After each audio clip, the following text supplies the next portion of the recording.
Good morning. I hope you all had a great Thanksgiving and celebrated properly. You know, the morning after Thanksgiving is always a good time to wake up to good news, to hear something positive. Today in the morning, I got a tweet from David Barak, the news guy in Israel, with the news that Israel, no one knows if it was Israel, but that the head of the nuclear program in Iran was assassinated. And this is a big development. Back in the summer, I saw an article in Reuters that said that if there's ever a nuclear bomb for Iran, this man, I don't even know how to pronounce his name, and it's irrelevant to me. He would be the father of the bomb. He was the man who was the scientist, the brains, the energy behind this idea to develop a bomb for Iran, which would, of course, endanger with the purpose to annihilate Israel. So when a guy like that is assassinated, it's a great miracle. And Israel's Mossad and intelligence, he was in a resort area, and he's one of the most protected people in Iran, with security all around him, and they got him.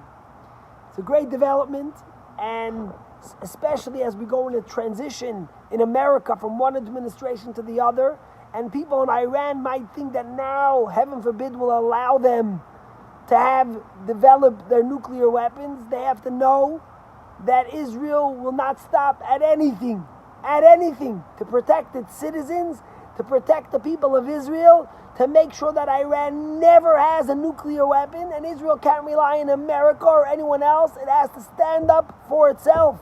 The last time we relied on others was in World War II, and we know the ending. Now we stand up for ourselves.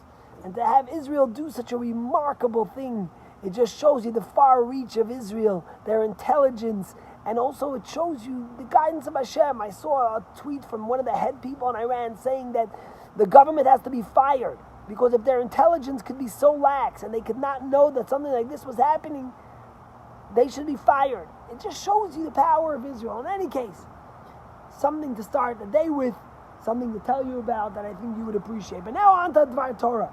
In this week's Torah portion, we read about the story of Jacob finding his wife, and he falls in love with this woman, Rachel.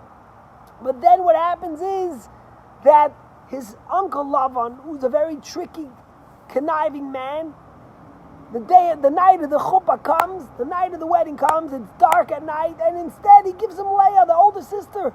Jacob loved Rachel, but he didn't want Leah. And at the end, the next morning he wakes up, he's married to the wrong woman. So what happens? So he marries both Rachel and Leah.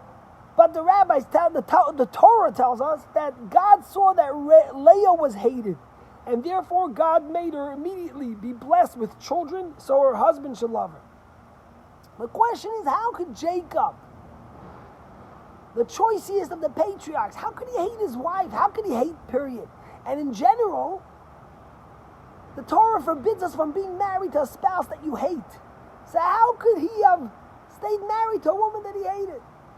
There's many commentaries, but the most daring and fascinating commentary comes from the founder of the Chabad movement, the Alter Rebbe, and his son, the Mitzvah Rebbe. And I want to tell it to you. You know, Socrates said, my advice to you is to get married. If you find a good woman, you'll be happily married. And if not, you'll become a philosopher.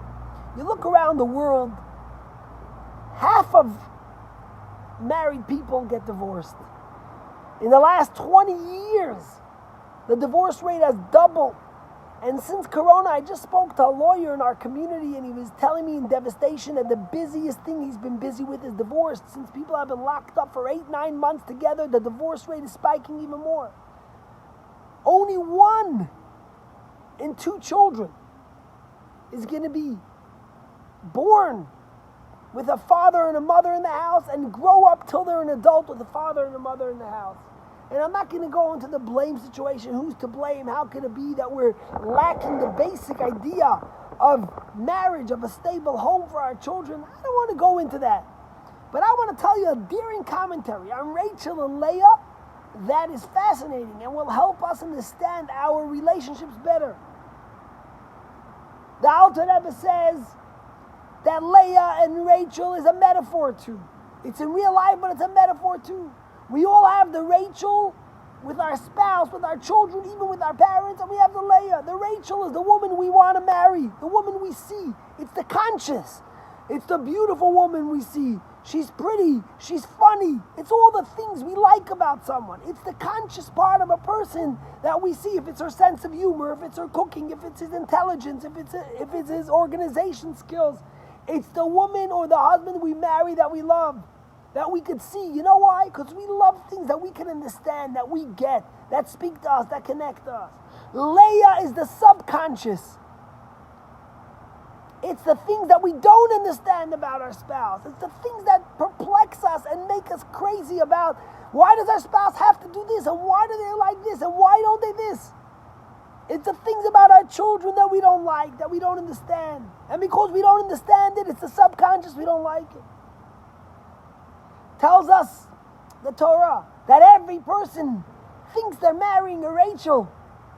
But it turns out that they have a Leah. Because every person has a subconscious. Every person has the things about them that we're not going to love, that we're not going to understand, that are going to contradict maybe what we think is perfection or what we wanted.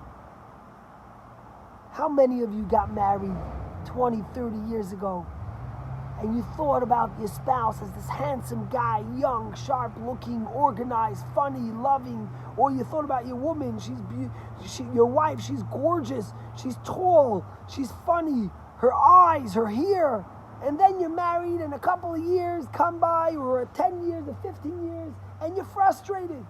You thought you married Rachel, but here you have Leah. And God says, Vayar Hashem ki snua Leah.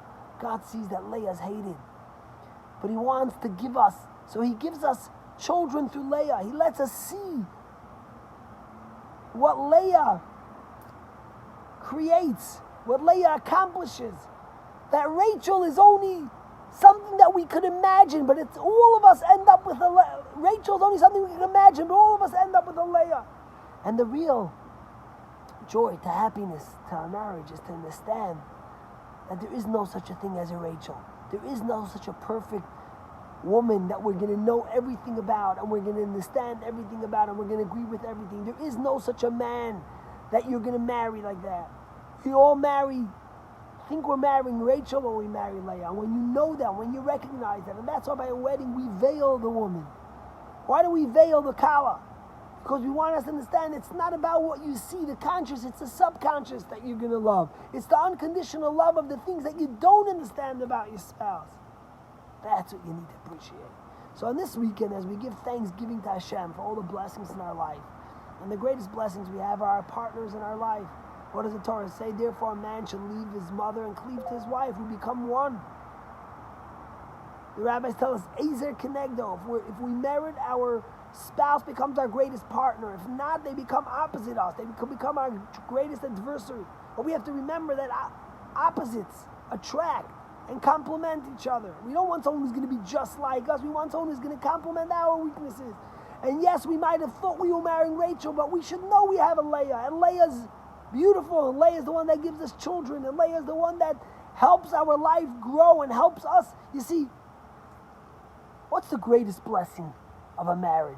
When you're able to have children together. That's the greatest thing that brings love together. When you realize that you could create a human being, someone that has a part of each and every one of you, has a part of your DNA, your genes. And here it's in one person, forever. That comes from Leah. That comes from the subconscious, from those things that we don't always know and see. So may Hashem bless you to find happiness and love and joy in your marriage. And may this season be full of joy for all of us. And may we inspire our children as they go out to date or as they look to find their spouse to understand what they're looking for and what the values are. And may I always have such good news to share with you as I did at the beginning of my talk. And may all the enemies of Israel who want to annihilate us and kill us, may they be wiped off the face of the earth by Hashem in whichever way He catches them. God bless you. Have a good Shabbat.